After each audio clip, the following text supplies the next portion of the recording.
Hello दोस्तों, DAV ज्ञान channel में आपका स्वागत है। आज मैं आपके लिए मन शांत कैसे रखें विषय पर अपने विचार लेकर उपस्थित हूँ। आइए शुरू करते हैं। ये कहानी बहुत पहले की है। किसी नगर में एक व्यक्ति रहा करता था जिसका इस संसार से मन भर चुका था, जो इस संसार की मोह माया को त्याग देना चाहता था। उसने एक दिन यह फैसला किया कि वह इस संसार की हर एक मोह माया को त्याग देगा। उसने अपना मन बना लिया था। उस व्यक्ति ने सन्यासियों का जीवन देखा था और उसने अब यह तय कर लिया था कि वह अब एक सन्यासी बनेगा। वह तुरंत अपने घर से निकलकर पास में रह रहे एक बौद्ध भिक्षु के पास जाता है और उनसे कहता है कि मुझे एक सन्यासी जीवन जीना है।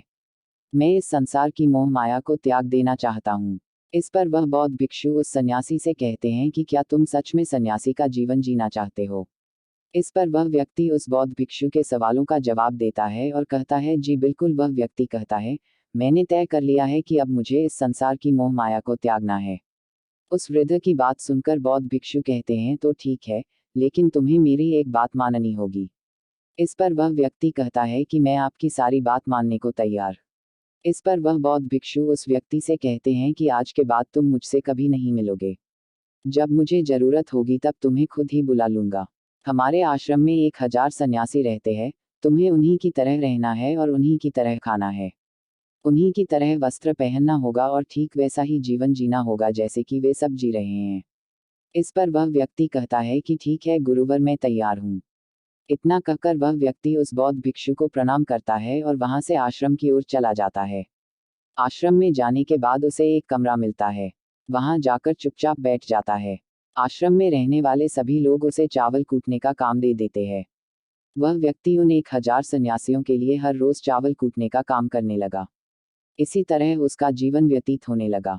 उसे लगता था कि जब गुरु जी को उसकी जरूरत होगी तब वह उसे बुला लेंगे। इसी इंतजार में वह व्यक्ति वहां रहने लग जाता है। वह सुबह से लेकर शाम तक केवल चावल कूटने का ही काम करता था। उसे यह काम करते करते धीरे धीरे 12 साल बीत गए। अभी तक वह बौद्ध भिक्षुओं ने उस चावल कूटने वाले व्यक्ति को कभी नहीं बुलाया। लेकिन यह काम करते करते अब उस चावल कूटने वाले व्यक्ति के मन में कोई भी विचार नहीं रह गए थे।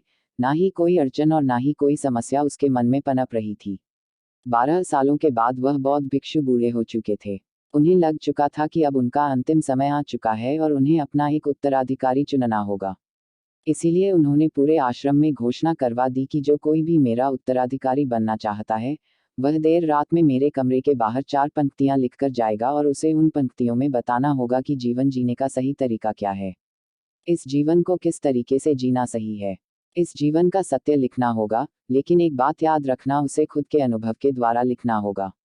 किताब में कही हुई बातों को नहीं लिखना होगा या कहीं से नकल मारकर नहीं लिखना है। जो भी यह बताने में सफल हो जाएगा वही मेरा उत्तराधिकारी होगा। आश्रम में जितने भी लोग रह रहे थे, वह सब उस बौद्ध भिक्षु को बहुत मानते थे। कोई भी उन्हें धोखा नहीं देना चाहता था। सभी भिक्षुओं के मन में यह चाहत थी कि वह उनका उत्तराधिकारी बने, लेकिन कोई भी यह काम करना नहीं चाहता था। उन 1000 बौद्ध भिक्षुओं में से एक विद्वान भिक्षुक ने बहुत हिम्मत जुटाकर अंधेरी रात में दीवार के बाहर लिख दिया कि मन एक दर्पण की तरह है, उसमें धूल जम जाती है। उस धूल को साफ कर दो तो सत्य अनुभव में आ जाता है और सत्य मिल जाता है। ये 4 पंक्तियां उस शिष्य ने बड़ी हिम्मत जुटाकर अपने गुरुवर के कमरे के बाहर लिख दिया। अगली सुबह जब बौद्ध भिक्षु उठे और कमरे के बाहर लिखी 4 पंक्तियों को पढ़ा और कहा कि किस मूर्ख ने लिखी है, मेरी दीवार को किसने खराब कर दिया है, उसे पकड़कर अभी मेरे पास लाओ। जब आश्रम में सभी लोगों ने पता किया तो पता लगा कि वह विद्वान शिष्य उन पंक्तियों को लिखने के बाद रात्रि में ही उस आश्रम को छोड़ गया था, क्योंकि यह विचार उसके अपने नहीं थे और विद्वान शिष्य ने जाते जाते अपने कुछ मित्रों से कह दिया था, सुबह अगर गुरुवर को मेरी वह 4 पंक्तियां पसंद आई तो वह लोग मुझे बता देंगे, और अगर इन 4 पंक्तियों को पढ़ने के बाद गुरुवर गुस्सा हो जाए तो तुम सब मेरा पता उन्हें कभी भी मत बताना। आश्रम के सभी लोग चिंता में पड़ गए कि कितनी अच्छी पंक्तियां तो लिखी है उसमें, फिर भी गुरुवर नाराज क्यों हो गए। इतनी अच्छी बात तो लिखी थी उसने कि मन दर्पण की तरह है। अगर उसे साफ कर दिया जाए तो उसका प्रतिबिंब स्पष्ट दिखने लगता है। वे सब कहते हैं, चलो देखते हैं कि गुरुवर को ऐसा उत्तराधिकारी कौन मिलेगा जो उनके सवालों का सही जवाब उस दीवार पर लिख सके। वह कौन होगा जिसके पास इससे भी विचार होंगे। कुछ लोग ये सब बातें उस चावल कूटने वाले व्यक्ति के कमरे के बाहर कर रहे थे। वह चावल कूटने वाला व्यक्ति पूरी बातें सुन लेता है और जोर जोर से हंसने लग जाता है। लोग उससे पूछते हैं, इसमें हंसने वाली बात क्या है? तुम्हें इसमें क्या गलत लगता है? वह चावल कूटने वाला व्यक्ति कहता है, गुरुवर सही तो कह रहे हैं कि किस ना समझ नहीं है, सब लिखा है।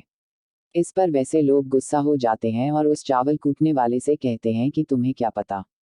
तुम तो 12 सालों से सिर्फ चावल कूटने का ही काम कर रहे हो। तुम्हें किस बात का ज्ञान है? ना तो तुम्हें शास्त्रों का ज्ञान है और ना ही गुरुदेव ने तुम्हें कभी ज्ञान दिया।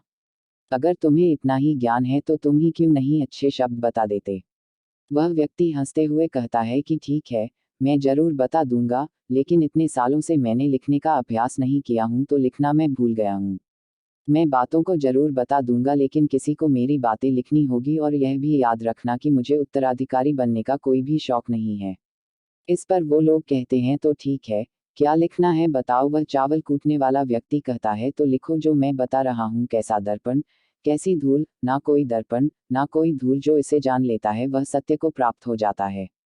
यह बात उस गुरुदेव के कानों में पड़ जाती है। आधी रात को वह गुरुदेव उस चावल कूटने वाले व्यक्ति के पास आते हैं और उससे कहते हैं कि तुम यहाँ से चले जाओ, वरना यहाँ पर रहने वाले आश्रम के सभी 1000 लोग तुम्हें छोड़ेंगे नहीं। तुम मेरा उत्तराधिकारी बनना चाहो या ना चाहो, इससे कोई फर्क नहीं पड़ता। तुम उत्तराधिकारी बनो या ना बनो, लेकिन जो शब्द तुमने कहे थे वही शब्द बिल्कुल सत्य है और जीवन के अनुभव को दर्शाते हैं।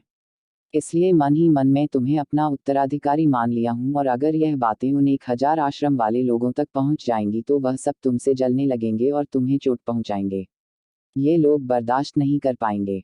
ये चावल कूटने वाले व्यक्ति उत्तराधिकारी कैसे बन सकता है? जिससे कभी ज्ञान नहीं, जिसने कभी शास्त्र पढ़ा ही नहीं, वह उत्तराधिकारी कैसे बन सकता है?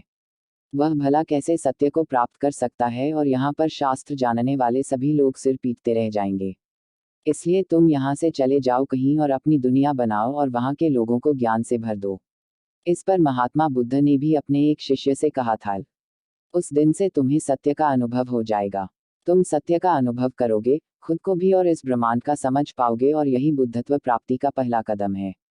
मन को शांत करने का पहला तरीका जो बौद्ध ग्रंथों में बताया गया है, खुद के विचारों पर मनन करना।